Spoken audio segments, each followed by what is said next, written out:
Yeah, so what I do is behavior change and lifestyle changes. I and even like don't focus on prescribing supplements or medication or like definitely not medication, but like supplements, even that I feel like is like the cherry on the top. Like once you do everything well, like from a behavior perspective, because there are so many low-hanging fruits, then Right. we can start looking at what can improve and take your sleep like a step further, right? Or what can be other things that could support you in your journey? It's not like the main thing. Hi, and welcome back to Old School. Today in class, we're going to have Irina Macare, and I'm rolling that R terribly, but I promised her I would try. She shouldn't have to conform to my inability. She's going to be our teacher today, and she is a sleep coach and the creator of the Dream Framework, which we dive into. And I am, as all of you who've watched me or come here very often know, I'm a geek. I love to get into the white papers. I love to find out why things happen the way they do and what I can do to make my course corrections and hopefully not jump right to medication or even supplements. I do take supplements, but I like to find out, what can I take or what can I do that helps a normal function of my body operate efficiently. Because as we get older, certain things happen, but I reject out of hand that everything's just because I'm getting older. There are things, choices I'm making or have made that have impacted myself physically, mentally, emotionally, and spiritually, and I can do something about that. And we talk about some really great stuff that she labels low-hanging fruit. So I'm very excited for you to welcome to class today, Irina.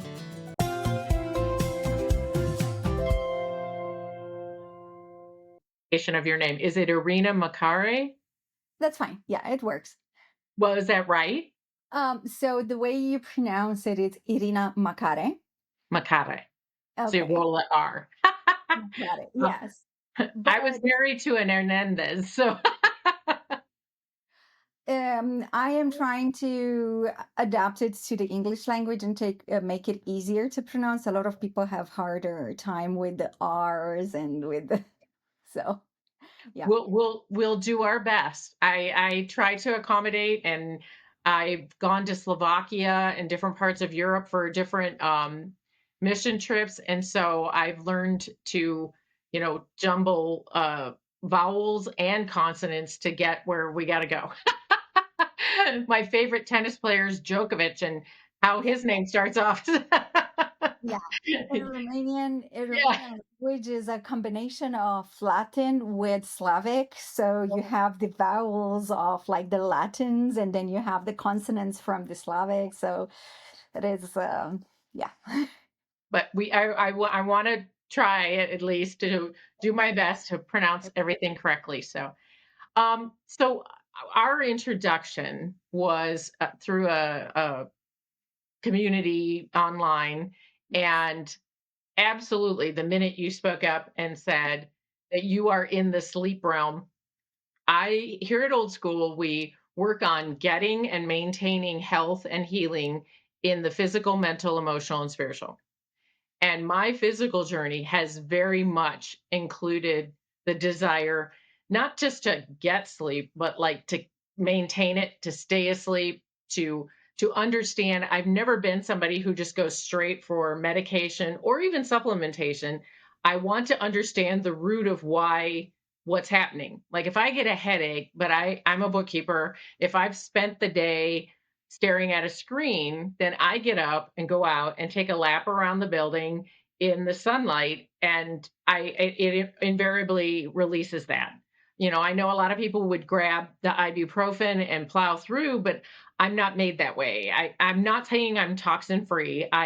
Drink alcohol. I probably too much caffeine, but I still, want to, try to keep that toxic load as low as possible. So for me, I tried to understand on multiple levels. One, because I know my cortisol has issues because I have anxiety issues and fear and rejection from my childhood. I found all of these things out as I've been walking my healing journey.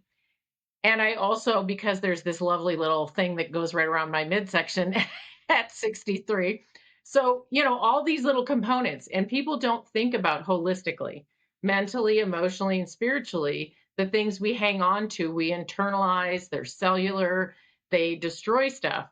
So, I very much have been on a journey to balance those hormones and balance those internal chemicals and balance my system as best I can without going in any direction. Now, I have and do take some supplements, and we'll talk about this later. What I want first, though, is it very exciting. I want to hear about your story, about your journey, how you got to be a sleep coach, and what that meant for you, and why do you feel like that's the path you went down?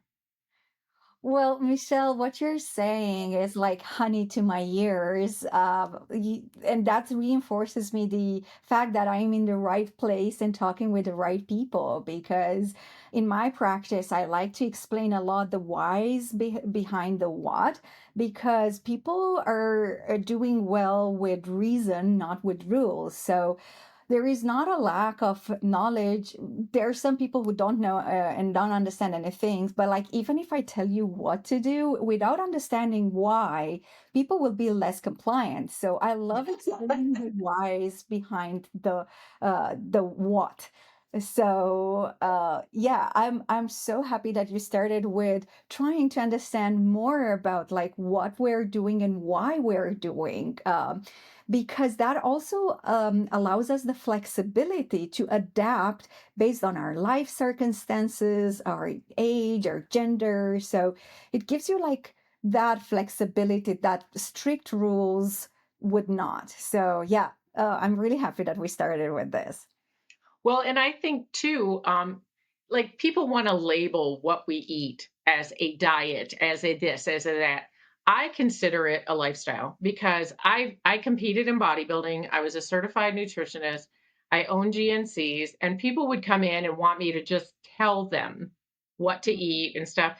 And I said that it doesn't work that way. One, we need to talk about your lifestyle, because if you're not going to be able to incorporate this, it won't matter. It won't matter. You can look at somebody else and think, "Ooh, they eat carnivore and they look amazing and they don't have any body fat, and oh, this is all great." But if you absolutely are not going to follow that, or you'll follow it for 2 weeks and then dump off, well, then this is not going to be helpful. So I absolutely agree with the fact that if at least I have discovered over the course of my lifetime, both myself and other people are not successful, let me put it that way. They might follow a rule or what you tell them to do for a little while, but they won't be successful if they aren't in the game, if they aren't invested themselves in trying to understand what's happening. Exactly, exactly. Yeah. So where does your journey come? Like what made you land on wanting to work with people in regard to their sleep and all those things that, emanate out from that?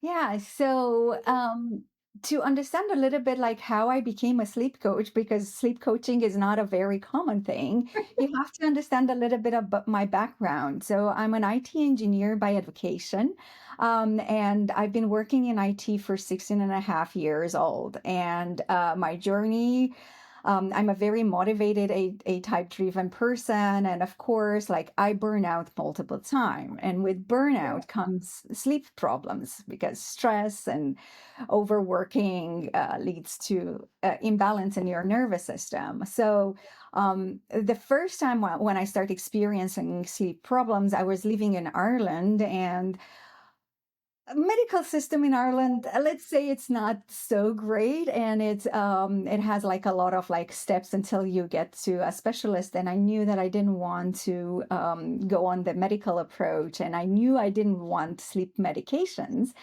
which is like the first thing that a doctor prescribes you. So I start taking the health in my hands and start reading everything that was available to me, trying to understand how I can improve my health and regain my sleep. And I've tried and experimented so many things. Some worked, some didn't work. And it took me years until I understand like what's the root cause of my issues, how to help myself. And in this journey, I was sharing a lot of like the things that I was doing because I was always excited, and people were like listening to what I was saying and trying some of the things and coming back and it's like, oh, Irina, I've tried what you're saying and I feel like a different person, like it worked. And that gave me like so much fulfillment and joy, and fast forward, I moved here into US. I burned again. Living, working in corporate America, it's even like harder than ever, whatever I experienced before. So with my last burnout, I also got into a deep depression, and I started asking like existential questions like, what's my purpose in this life? Um, Writing code didn't feel like I'm helping anybody. It's like, how do I help people? So at the same time that I start asking these questions and thinking that I want to help people and become a coach, there was like certification for sleep coaching, and that's how I like it combines my experience, my problems with my desire of helping people. So that was like the start of my journey as a sleep coach. And since then, I took like multiple courses, multiple certification, and I also do cognitive behavior therapy for insomnia and use acceptance and commitment therapy practices applied to insomnia. So that's how I became a sleep coach. Where I find all things fascinating, and I love to like dig in because I'm my mother says I was born asking why. Where do you go get a sleep coach certification? Online, basically. Yeah, but So what organization like doles that out? we're in the nutrition space. Maybe you're familiar with precision nutrition. Hmm.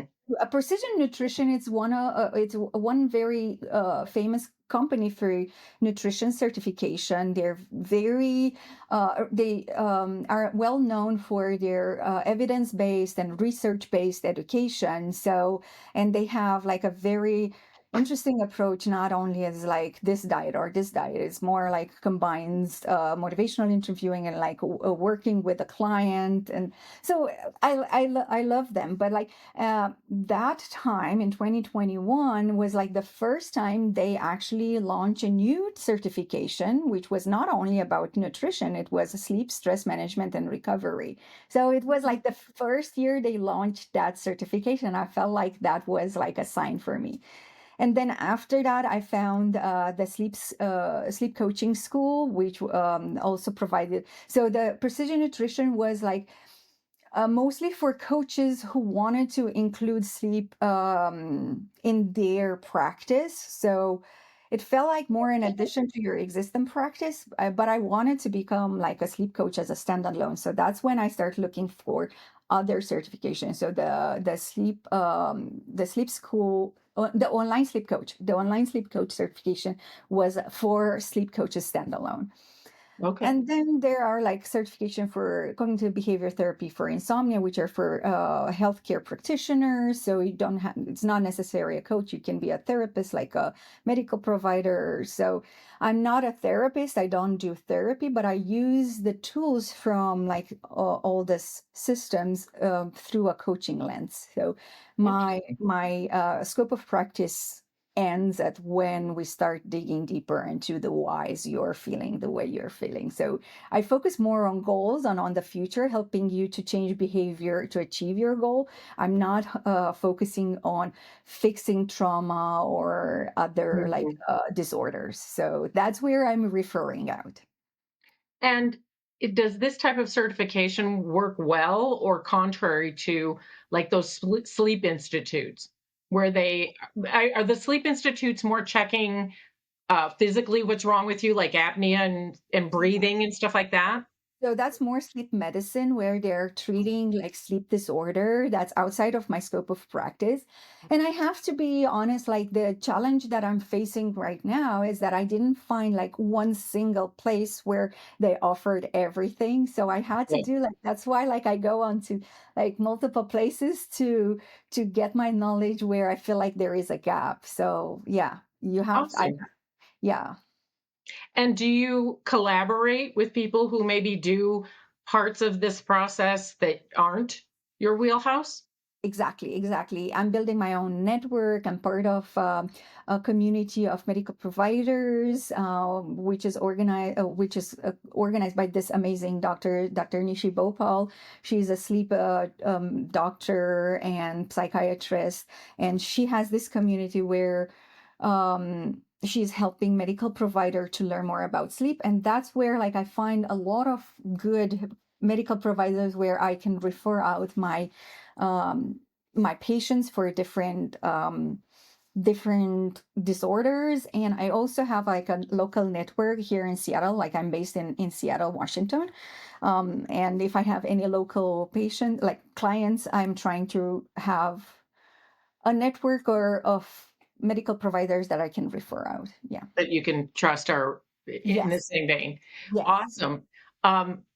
Something you were oh, yes, like, you said, "Ah, I should have written it down because I don't wanna sit in what I'm thinking of, I wanna hear what you're saying, and I loved where you went with that as far as, like, a network, that when your purview, if you will, is going to dive into where people are emotionally and mentally.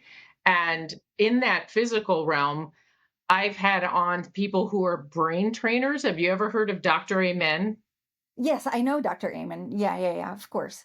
So do you stick your toe in that water, or you work with other people maybe who can help with the literal kind of hormone or chemical imbalance that they might have? Yeah, so what I do is behavior change and lifestyle changes. I and even like don't focus on prescribing supplements or medication or like definitely not medication, but like supplements, even that I feel like is like the cherry on the top. Like once you do everything well, like from a behavior perspective, because there are so many low-hanging fruits, then Right. we can start looking at what can improve and take your sleep like a step further, right? Or what can be other things that could support you in your journey. It's not like the main thing. Right. So I know Dr. Amen. I know his work. His clinic is amazing. So he has so many supplements and to help with the brain health, and of course that would be helpful. But if you have obstructive sleep apnea and you're not breathing well, or if you are like on your phone the entire day or in the evening and you're like indoors, no light exposure, it's like no matter how many supplements you're taking, you're still Sure. going to struggle. Sure. I went to a conference and a have you ever heard of a biological dentist? I think that's his title. And his specialty is breathing and airway because women apparently get misdiagnosed from sleep apnea because we have some mechanism that comes from being able to give birth that helps us out, that stops us from mouth breathing or what have you, or clenching. It's so interesting. But anyway, his thing was that as opposed to putting people on by the CPAP or whatever the Yeah, heck that's called, yeah, yeah. or heading straight to supplements, yes, being able to do the things that we can physically do. And I love that you refer to it like the low hanging fruit, because that's true of any lifestyle change we want to do for exercise or diet as well, or nutrition, I would rather say, because going outside and walking doesn't require that you buy a supplement or a gym membership. You know, Right. going Yeah. outside and grounding and sitting in the sunlight and doing your breath work, none of this costs money. None of this is oppressive as a lifestyle change to start dipping into better sleep. And every one of them, in my opinion, I would find it hard to believe that no human would benefit from just those few things I just mentioned. They have to be trying to be obstinate to say that those things didn't help something, right? That's And so that's awesome. Yeah, I'm not the kind of person that would head straight to supplements, even though I used to own a GNC. People would come in and go, I want that pill that gets rid of the fat off your bottom. And I go, oh, I want the one that gets it off your thighs. And they would like look at me and they're like, well, you're supposed to sell that. And I'm like, if somebody told you that there's a pill that takes fat specifically off your bottom, let me go buy stock in that with Yeah, you, because that's just untrue. And we want things to be fixed so quickly and think that a magic pill is out there when a lifetime of choices got us here. So exactly. I heard somebody say this, I think it was written in a book, and I'm going to, you know, beat it up a little bit, but they talk about how 10 miles into the woods, 10 miles to get back out, right? Mm. So, if we have a lifetime of beating up our hormones, horrible sleep, stress, burnout, and we have just gotten ourselves 10 miles into the woods, a magic pill isn't going to get us back out. We got to be willing to make some of those changes. And that sounds like the framework you work in. And that reminds me of, I read that you are the creator of the dream framework. Yes. So what does that entail? So working with so many people, I notice like saying the same things over and over. And sleep is such a complex process that it's hard to explain it. So I try to combine the knowledge that I had with the experience that I had also talking with people and to distill it in 5 pillars. And I use those 5 pillars to explain to people's like where do we focus, like what are the systems that are involved in generating sleep, and how can we focus on each pillar, like we analyze each pillar and to see what are the low hanging fruits and what are the levers that we can use. So basically dream is an acronym of the 5 pillars. D stands from drive, from sleep drive, and it's our hunger for sleep that starts building up the moment we wake up. R starts from rhythm, from our circadian rhythm, and it talks about like the light, about like the regularity, and everything that has like a rhythm into our body and how that impacts our sleep. E is the environment. It's like how our environment impacts our sleep, because like noise, light, temperature, it's Huge. big factor that impacts our sleep. Like think about it, how you're sleeping during the summer when it's very hot. It's hard. So our body temperature has to go down a few degrees to be able to enter into that state of sleep. So environment, we look at how to optimize the environment or to remove any disruptors. Um, DRE. A is the automatic habits and loops and of the automatic loops on your habits and thoughts. Is like, what are you doing in the evening? Are you grabbing for your phone? What are your thoughts? Are you thinking is like, I'm a bad sleeper, or like any thoughts that could creates like the hyperarousal and hypervigilance that takes you out of the parasympathetic state where you have to be able to sleep. And the M, um, it's the mind and body connection, and it's how we are dealing with stress and how we can use the mind to impact the body, and how we can use the body to impact the state of our mind. And basically is like, how are you coping with stress? Are you taking your worries with you in bed? Are you Yeah. ruminating, and it's this creating you like a state of like worry that prevents you to fall asleep. So depending, like when I start with a new client, we do a deep assessment and we look at like each pillar and we see is like, where is your biggest problem, and that's where we start. But we can also work in parallel with the other levers. Are you getting enough light exposure, so the low hanging fruit, to support you while you're going through this transition? So yeah, that's my dream framework. Yeah.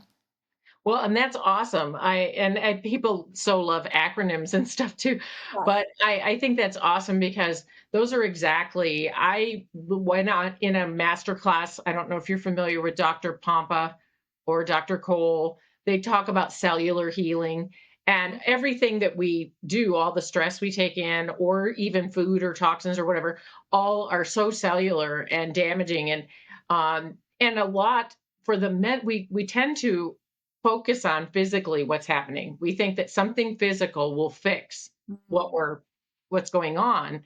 But mentally, our pastor did a sermon series on how we have 60,000 thoughts a day. 95% of them are repeats, and 75% of them are negative.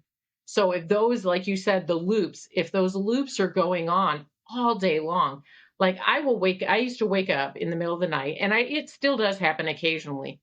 And I wake up feeling like I'm being chased by a bear. And Right. I'm like, why? I don't recall having a dream prior to waking up. I'm like, why am I waking up like that? It's crazy. But it's every bit of what I hauled into bed with me, or if I stayed on my phone right up until I went to sleep and all those good things, right?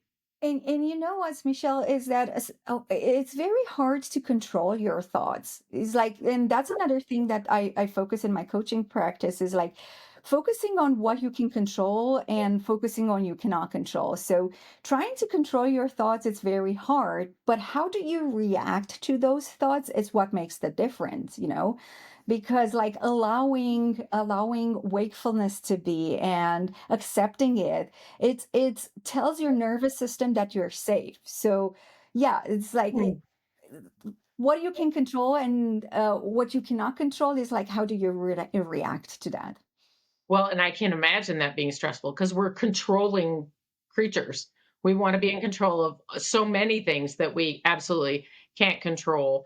And what part of that message series, he did talk about how it's like a soundtrack of your life, and how, yes, if you can't control the thought coming up, it's how do you sit with it?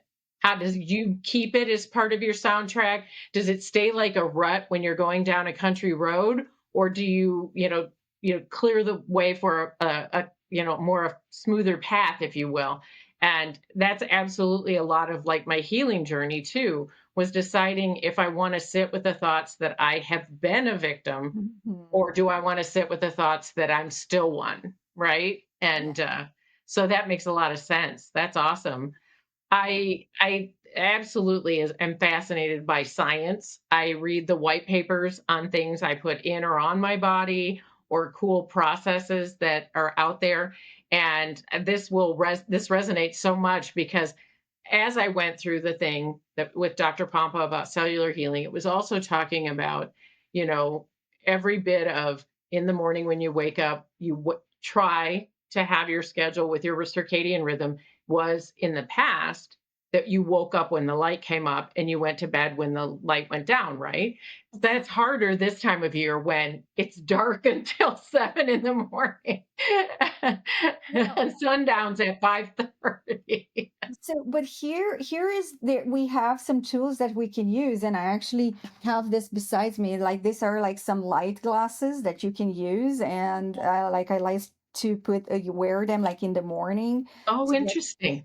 sun not sun exposure, light exposure. You can either use a sad lamp like for seasonal affective disorder, or you can use this kind of gadgets. I like these ones because they're portable, so I can move around the house while getting my light exposure. Or travel with it or something like that. Yes, Yeah. they are so good for jet lag. So Oh, wow. yeah, because like again, light exposure, it's a very strong cue for telling your circadian rhythm where it's when it's day and night. And I use the app Time Shifter to help me to sync and to recover from jet lag. And I remember last time when I flew to Europe, it was saying is like get light exposure right now, but I was indoor meeting up with friends, and it's like I cannot get light exposure. I cannot get outside. So having this with me has helped me to follow the protocol and actually get the light exposure at the right time, and How to tell my cool. body that it's like it's day and this is like the time zone, and yeah.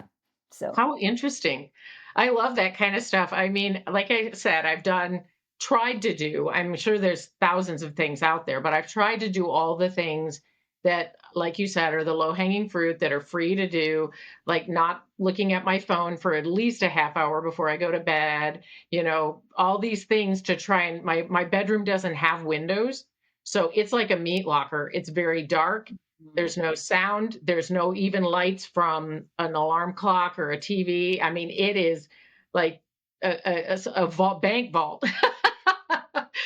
And so my body temperature, though, like you said, sometimes my air conditioner will be on in the summer. I live in Arizona, so we have to run the air conditioner.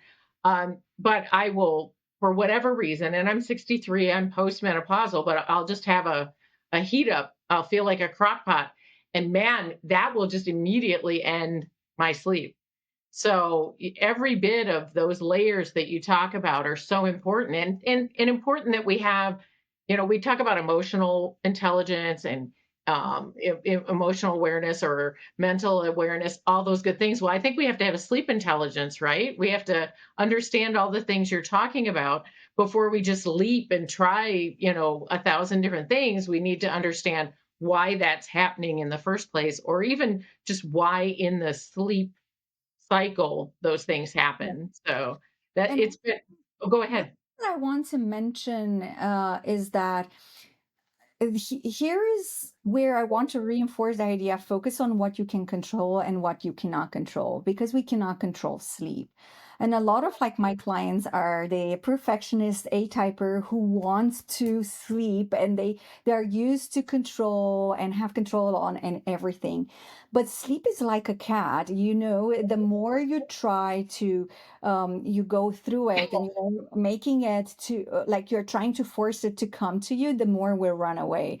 And as soon as you surrender, she will come to you. So people are trying, like I are doing, like are exerting like effort, right? And sleep does not reward effort.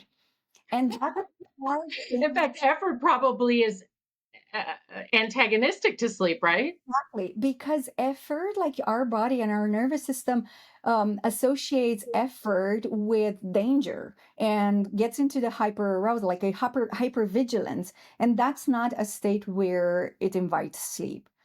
So it sounds counterintuitive sometimes, but once you understand that, the more you focus on what you can control, which is like your light exposure, your habits, your lifestyle, and not forcing sleep while you are in bed dealing with like 100,000 thoughts, um, the easier will be to allow sleep to come in. So focus on what you control, let go of things that you cannot control.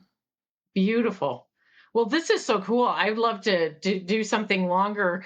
I've talked to a couple of folks I've had on that are in the physical realm in regard to, the internal inflammation and like what it does to so many, aspects of our well-being. I would love to have maybe a little virtual summit and have folks that can come in, and because it all is so interconnected, our mental, emotional, spiritual, and physical will deeply impact one another. And until we're willing to kind of take a look at the overall picture, and like you said, I wrote it down because I want to title one of the reels from this episode, that sleep doesn't reward effort. I love that. You'll be, if you watch my podcast, folks, you're gonna hear me say that again. I'll be quoting Irina. Yeah, But I would love to maybe be able to go a little deeper into some of these thoughts. So I may be putting together a summit and have you come on board if you're up for it. I would love to. I would love to. Yes. That would be fun. So you are wonderful, and every bit of the information you've given today is a lot to chew on too. And I know my audience will love it. They have reacted very well when people bring some good, solid thought processes to what they have to do. I think my audience tends to be not maybe as nuts as I am, but want something more hands-on to do, right? They're not pill poppers either. Like, well, I'm not condemning the entire medical pharmaceutical establishment or supplements, because I do take supplements, but yes, can we please take a good look at the overall picture of, like you said, what we can control and what we cannot. What I have every one of my guests do is tell me a nugget. Tell me the one thing they wish they knew or someone had told them sooner. Mm. Oh, it's hard to choose one. You can give a couple if you want. Okay. And in terms of sleep or in general? In general or asleep. I had one lady who was on for her book, but she said she wished she knew more about compound interest. So, whatever your nugget is. Well, my mind still stays with sleep. So because we are in at this topic, and there are two things that I would like people to know, or like even myself to know, is the low two of the low hanging fruits that will improve your sleep, and they're free. It's like one, it's light exposure and proper light exposure, because we are hearing a lot of the blue light and the pollution. Yeah, that's good. But also, we are light deprived. So we have too much light pollution at night, but we are light deprived throughout the day. And what does it mean? Is like we are living indoors. Our lifestyle mostly is indoor, and we don't get enough light exposure. So back when I was working in the IT, we had an office with like big windows, and the first thing people were doing in the morning was to turn off the drapes, like the blinds, because there was too much light and they were clear. And they were creating like this cave-like environment. And then at 2 p.m., they were going to the cafeteria to get coffee because they were like no energy, they were sleeping. And it's like, well, you didn't have enough light exposure to give you like the energy to have throughout the day, and to give you the signal to have the proper sleep at night. So getting the proper light exposure, meaning getting light first thing in the morning, like 15-30 minutes, get outside. If you can't, use a sad lamp, and go out at lunch like 5 minutes, or sit in front of a window, and make your environment as bright as possible throughout the day. And that's number one. And the number two is regularity, and regularity of your sleep, meaning going to bed and waking up at the same time. This will make a huge difference into your sleep quality and your ability to fall asleep. Because as soon as you go to bed and wake up at the same time, including in weekends, your body will start anticipating sleep and will prepare itself naturally. So when time comes, you'll go to bed and it will be easier to fall asleep, and the quality of your sleep will be faster. So this two low hanging fruit could make like a huge impact on your sleep. So I yeah. believe that because as I got better with the regularity, I wake up within minutes of what my alarm would go off. So my Right. body is saying it's time to go to bed, it's time to get up, and I Yeah. love that. I think that I honestly believe that is an outcome of what we pour in. The same with hunger. Our Yes. body, when our meal times, or if we need it or not, our body's going to tell us, or hydration. So I love every bit of that. Those are awesome nuggets. and and for us to be able to enter to into a state of ready for sleep, there are so many things that has to happen. Our body temperature, core body temperature, has to go down. Like there's so many biological and mechanism that has to happen in preparation for that. So when you have regularity, your body knows when to start doing those ahead of time. So when time comes, you're ready for sleep. Yeah. That's awesome. I always misquote him, a guy online. Well, several people have said this, but even regularity keeping you from decision fatigue too. Like Mm. sitting there thinking, okay, do I need to start this, that, and the other? Instead, it just becomes that thing where if your body's already triggering it, and Yeah. just becomes a relaxed moment of you just doing the things that you do before you slide under the covers. In bedtime procrastination, it's such an obvious and frequent manifestation of our busy life, and our not taking care of our mental health, and our about ourselves, So you will end up in procrastinating bed if you don't have like a schedule, like a strict schedule. Yeah. I like that you use the word procrastination too, because I heard somebody say, and I can't remember, this is terrible. I'm all these people that I'm taking their information.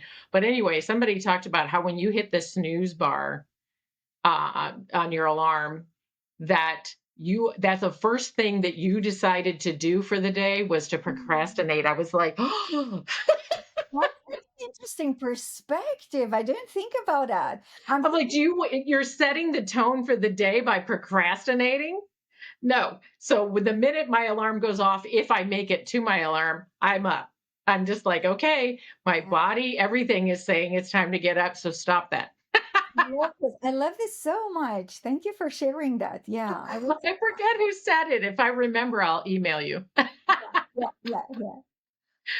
Well, wonderful. This is great information. I know if nobody else gets anything from our podcast, I definitely will. And I will be reaching out because I think a collaboration is in the future that will benefit my audience greatly. So thank you so much for being with me today. Thank you so much for inviting me, Michelle. It's always a pleasure to talk about this. Yeah. Oh, awesome. You can tell. You can Yeah. tell your joy in it, right? And that's how our passions ought to be. We're Yeah. given, I believe we're given those things by our creator, and stepping out and listening and getting in the middle of it. And especially when it helps others, Mm. that turns around and helps us exponentially. But helping others for me has always been, I get excited. I get over enthusiastic about nutrition and lifestyle. In fact, I've had people teasing and not teasing call me a know-it-all because they think I'm overzealous. And okay, I'll take that moniker because I do get excited and I want to talk to people and I want them to feel as good as I feel. And so, I totally understand you. I yeah, can understand that feeling. Yeah. yeah, your joy is evident. So that's awesome. Thank you for coming to class today. I hope you got as much out of it as I did. This was just so exciting. And I genuinely do want to put together a summit where we can dive a little deeper into every area, emotional, spiritual, mental, and physical, to continue our journeys of healing and health. So if you like what's going on here, if a summit would be interesting to you, DM me, like, subscribe, make a comment, whatever that might be, just let me know and I will make sure that it's going out to all of you so you know when it's going to happen.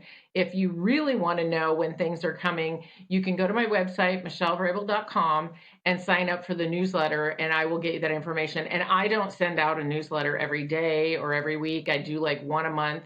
So you wouldn't get bombarded, but you'd get to know what's going on. So if that would be interesting to you, that's what you can do. And I want to thank you so much for coming to class today. And class dismissed.